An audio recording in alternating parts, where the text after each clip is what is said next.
We have an update. We reported on this when it first happened. The cop who killed Sonya Massey has been charged officially with murder. Put up the picture full mass. I'm going to give you the background and give you the update. Sean Grayson, Illinois cop, sheriff's deputy, has been officially charged with murder and stripped of his badge after shooting the 36-year-old Miss Sonya Massey to death when he was dispatched to her home in response to a possible intruder.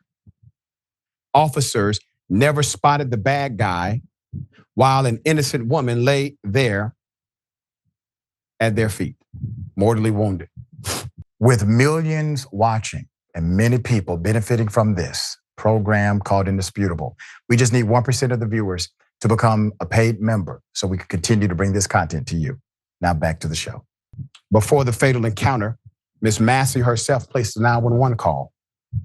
This was in the middle of the night.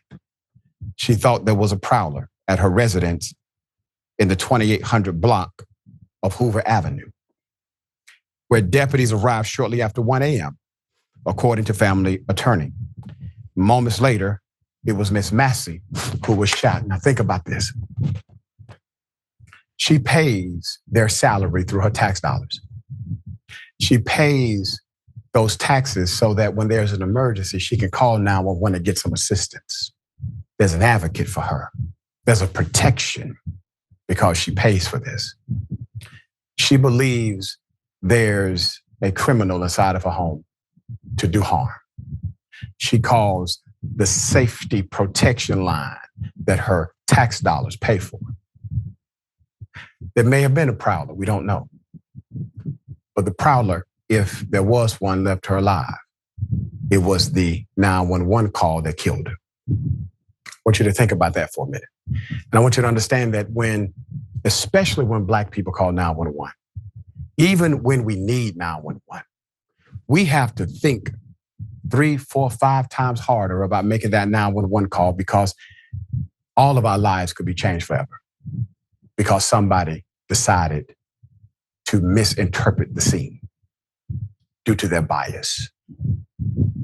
The reasons deputies shot Miss Massey remain completely unclear.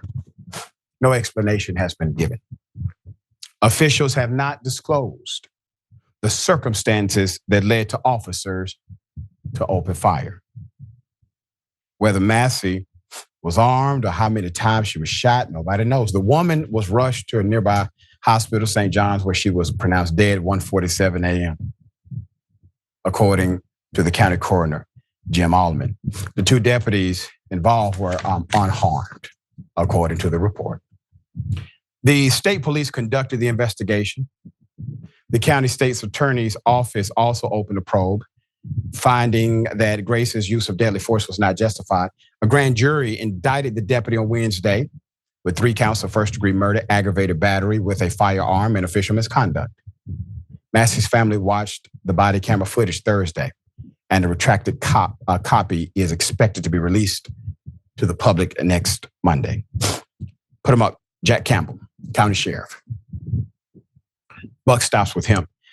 He denounced the deputy's actions in a statement on Wednesday and announced Grace's termination. Quote, "The actions taken by Deputy Grayson do not reflect the values and training of the county sheriff's office or law enforcement as a whole."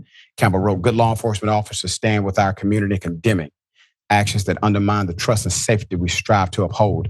In times like these, it is crucial for leadership across all sides and spectrums to come together to heal our community." Actually, a very fair statement. And this was a relatively swift result. But the reality is that police officer should have never been a police officer. That individual should have never been in that position of public trust.